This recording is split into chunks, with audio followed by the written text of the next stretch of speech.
Welcome back. It's Pet Appreciation Week, and we've got a local artist live with us in studio this morning. This is Clint William, who gives pet owners an artistic way to appreciate our furry friends. Thanks so much for being here with us live this morning, Clint. Thank you so much. And showing us your skills live in action. Before we get to all of the action, we have chatted with Clint before for his Fans of Fiction work, highlighting local authors. But as you can see, he's got another skill. You told us earlier you've been doing artwork, painting since childhood. Yeah, over 25 years now. Yeah, how did you get into it? I know you had a really cool mom that really sort of supported your artistic ways, She was so supportive. She let me paint on the back of the door all the time. And I was so appreciative of her doing that. Like, my mom was really special. Yeah. Always, hi, Mom. Always supporting me in my creativity. I had purple hair when I was 12. Wow. So she let's let go you for be it. you. Yes. I love moms like that. Yep, she was so cool. Pets is one thing that you like to paint. Why is that? I'm just always been passionate about animals in general, and I think that, they're like family members more so than just an animal hanging out in your house. Oh yeah, we love our pets. I can say the same. We do have some images of some of Clint's other work showing us some of the pets that he's done before. So Clint, kind of tell me about your process here before we get to what you're working on this morning. Some of the interesting things I like to do is I'll start off with it upside down. Oh. So that way you're not really looking at it like, oh, this is an animal, I have to make it look like the animal. You're just matching shapes and tones. And then as you get further along, you flip it around to make sure you get those tweaks just right. All right, and so you are working on a piece for us live this morning. Yeah. You did already get started. Tell us what you're working on. Yeah, I'm doing a little Charlie here.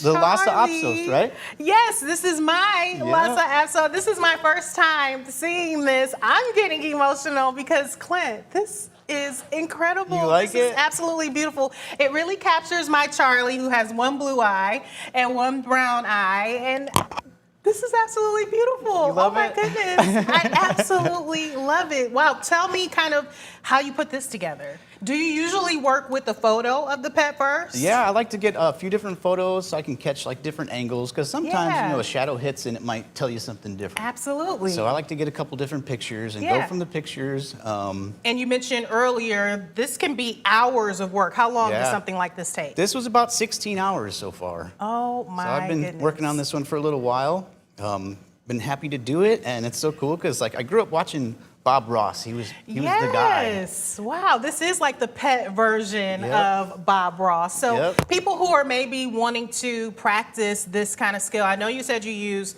acrylic paint. Yep, it's all acrylic How paint. would someone be able to get into doing something like this? I mean, you're going into just the smallest details even of each strand of fur. Yeah. Usually you start off, do your background first, and then you do a little pencil drawing to kind of get everything in the right spot. Make sure so you don't want to have to reverse.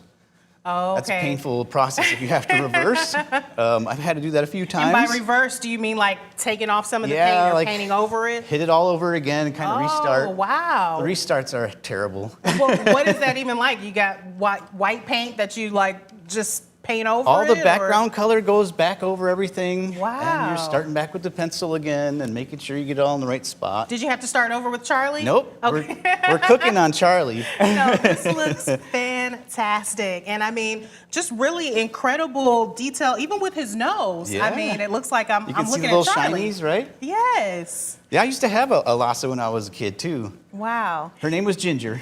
I like that name too. So you're needing to put on the finishing touches. What is still left to be done of this piece? I'm doing some fine little details and just making sure all the little hairs really stick out where they need to. Have a couple little strands. We're going to put a little glisten in the eyeball, and hopefully you can help me get that eyeball to shine like this one. Oh, okay. So I'm going to get in on this too. Yeah, I'd like you to do a couple little shinies in that eyeball. I've got the little gray spots right there. You'll just put white right on top of the gray spots. Okay, I'm excited to try that. Talk about some of the reaction that you've gotten from other pet owners. I mean, I said myself, I was getting emotional seeing my Charlie. Yep. I imagine this is something so special. We do love our pets like we do other family members. Sometimes more than family members. Yeah, that's true. Yeah, so talk about, why people ask you to do this and how they feel when you finish. A lot of times it's a memorial. They want to have something forever to remember them by Yeah. and hang it on the wall and see it every day still.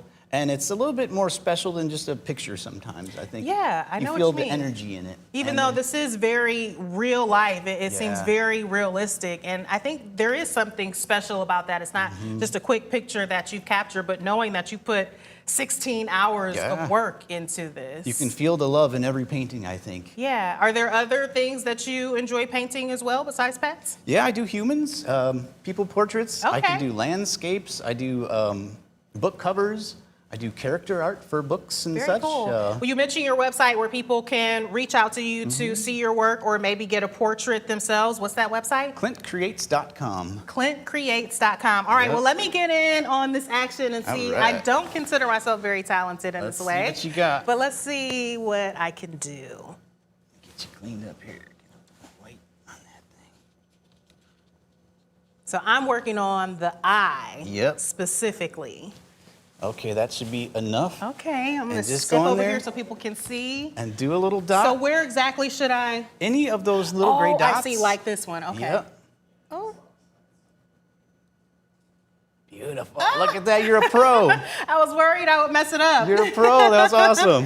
This is so fantastic, Clint. I cannot thank you enough for being here with us live this morning and sharing this amazing work that you've done.